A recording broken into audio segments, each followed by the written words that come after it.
TC-60 at the rate of 100 words per minute.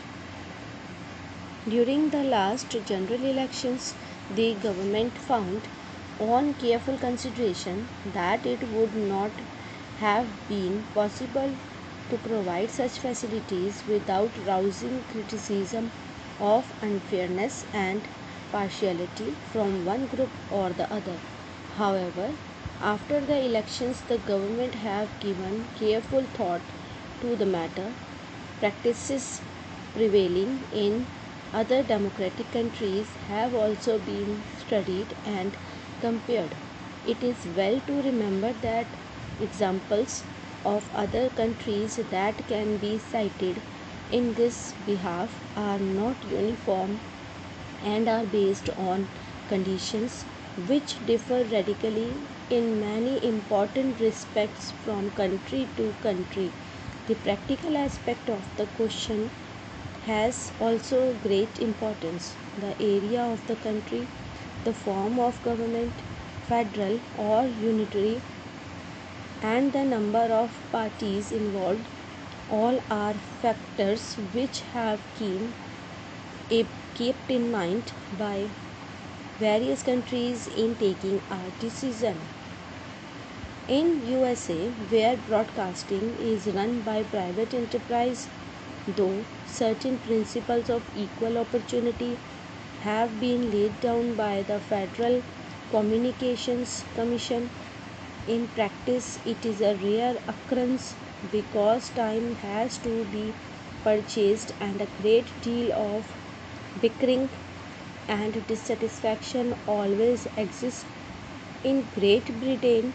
Only since war opportunities have been provided for a few election broadcasts, the allotment of time being subject to the strength of the parties and other practical considerations.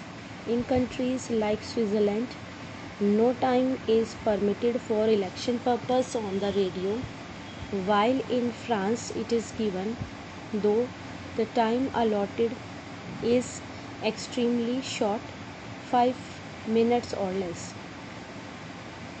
It is clear from a study of foreign practices that each country has taken the conditions prevailing there and also the number of parties and other factors into consideration. The analogy of other countries, therefore, is of not much validity in coming to any conclusion. As far as India is concerned, taking into consideration the conditions prevailing in our country, the government feel that it would be extremely difficult, if not impossible, to make satisfactory arrangements for giving such facilities to all political parties. Besides the points mentioned above, another important factor has to be considered. In other countries, for national broadcasting, only one language is used, and that too only in national elections.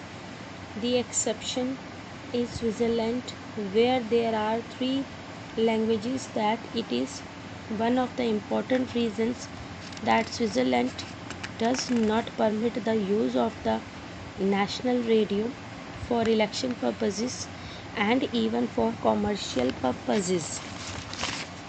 In India, we are confronted with the task of providing facilities in 12 languages besides English, and they would be asked to give equal facilities from stations of All India Radio, which are 26 in number. Moreover, in working out any practical formula, it has to be remembered that the number of parties which will have to be provided with these facilities comes to nearly 26.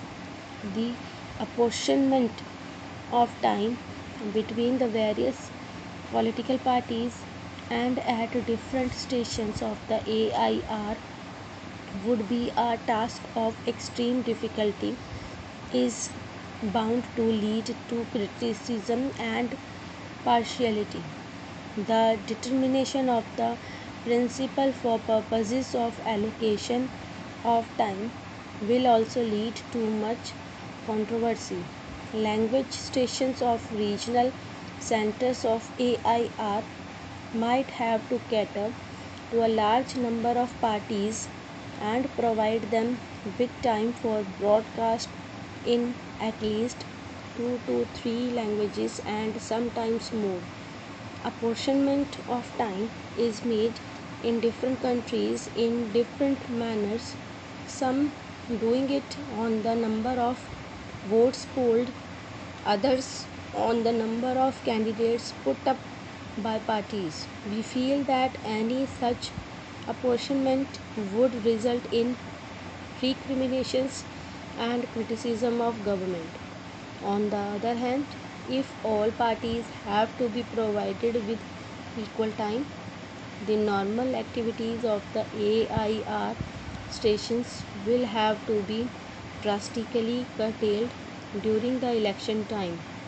The proposal of provide broadcasting time in a fair and reasonable manner therefore seems almost insoluble in practice.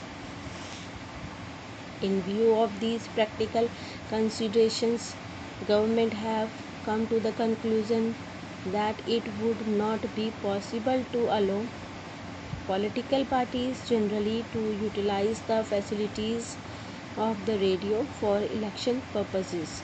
However, government feel that an experiment permitted such utilization on a restricted scale might be tried in order to see whether such facilities can be used for specific election purposes without taking a major part of the time of the radio and also without leading to a charge of discrimination or partiality. It has to be decided that the four All India parties recognized by the Election Commission might be allowed the facilities of supplying a summary of their election manifestos prepared by themselves, which will be broadcast by AIR subject to usual rules. Such summaries might be exceed 10 minutes and will be broadcast in English and in all the regional languages of the countries.